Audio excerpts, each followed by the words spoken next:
नमस्कार देशवासियों, मैं नरेंद्र मोदी आज इस मंच के माध्यम से देश में 5 विशेष बदलाव के बारे में चर्चा करने जा रहा हूं। मुझे उम्मीद है कि इस बदलाव से देश के किसानों एवं गरीब परिवारों का विशेष लाभ होगा।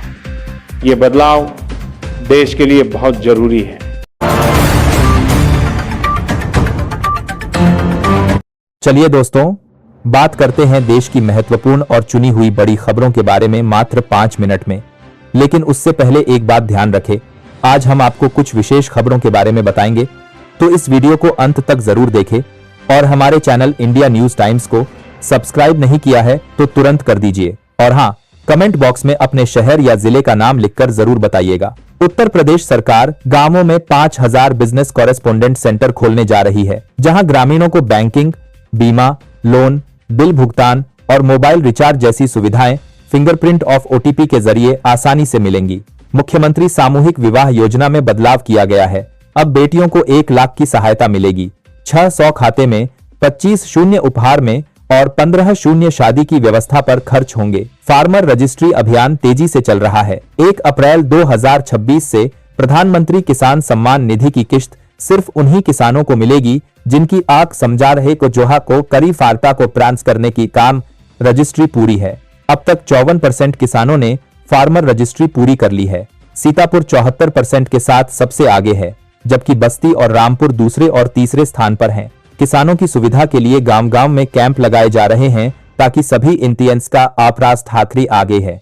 पात्र किसान फार्मर रजिस्ट्री पूरी कर सकें और आगामी किस्तों से वंचित न रहें। आधार अपडेट की फीस बढ़ी है।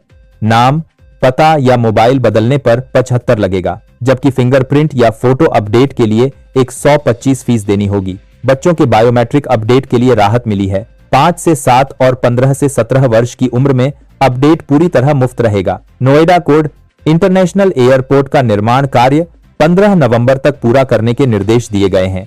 मुख्यमंत्री योगी नवंबर के अंत में इसका निरीक्षण कर सकते हैं। एयरपोर्ट तैयार होने से पर्यटन, रोजगार और प्रदेश की अर्थव्यवस्था को नई उड़ान मिलने की उम्मीद है।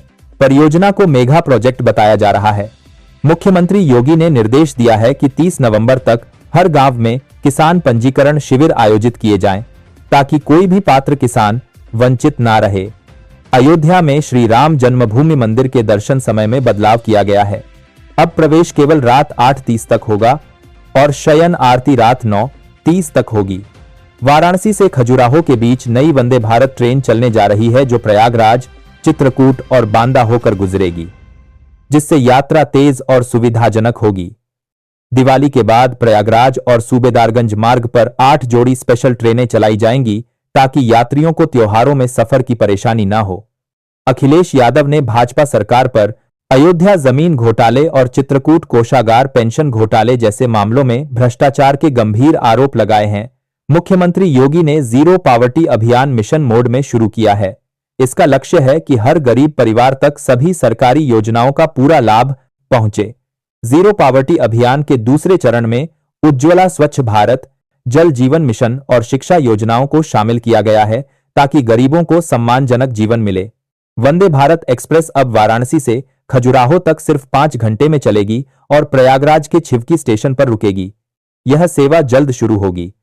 लखनऊ विकास प्राधिकरण ने अटल नगर और सरदार पटेल योजना के ईडब्ल्यूएस फ्लैट्स के लिए आवेदन 3 नवंबर तक खोले हैं। अब तक 8000 आवेदन आ चुके हैं।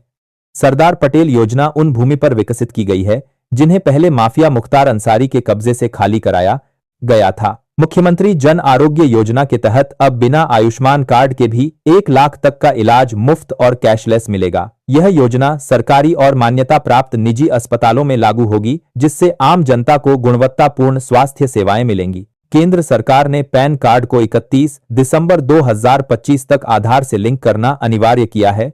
इसके बाद अनलिंक पैन निष्क्रिय माने जाएंगे। नए पैन कार्ड जारी करने के लिए भी अब आधार प्रमाणीकरण जरूरी कर दिया गया है, ताकि टैक्स से जुड़े कार्य पारदर्शी रहें। किसानों को प्रधानमंत्री किसान निधि का लाभ अब केवल तभी मिलेगा जब वे 15 नवंबर तक फार्मर रजिस्ट्री पूरी कर लेंगे। सरकार ने साफ कहा है कि रजिस्ट्री अनिवार्य है, ताकि किसानों को बीमा, सब्सिडी और अन्य कृषि योजनाओं का लाभ समय पर मिल सके। यूपीआई यूजर्स के लिए एनपीसीआई ने नई यूपीआई हेल्प एआई सर्विस शुरू की है, जो ट्रांजैक्शन से जुड़ी समस्याओं को एक क्लिक में हल करेगी। इस नई सर्विस से यूजर्स लेनदेन की स्थिति जानने, शिकायत दर्ज करने और ईएमआई या ऑटो पे मैनेज करने में आसानी पाएंगे। योगी सरकार ने अटल आवासीय विद्यालयों में पढ़ने वाले बच्चों को निराश्रित की जगह अब राज्याश्रित कहा जाएगा, ताकि उनका आत्मसम्मान बढ़े। मुख्यमंत्री योगी ने कहा कि यह फैसला बच्चों को नई पहचान और आत्मविश्वास देने की दिशा में ऐतिहासिक कदम है। अटल विद्यालय समिति की बैठक में तय हुआ कि इन बच्चों को समाज में सम्मानजनक पहचान दी जाएगी, ताकि वे खुद को कमजोर महसूस न करें।